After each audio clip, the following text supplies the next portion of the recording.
Herriko herritar guztien eskubide, betebehar eta aukerak berdintasunean defendatzea, diskriminazio arbuiatzea. Euskal gizartean kultura aniztasuna babestea eta sustatzea.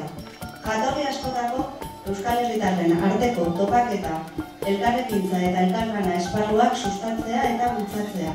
Gogoeta, elkarrizketa eta etengabeko eztabaida bultzatzea eta euskal gizarte osoan bizikidetza eraikitzeko asmoz gure aniztasunetik abiatuta denok parte sentituko garan jendarte bat eraikiz.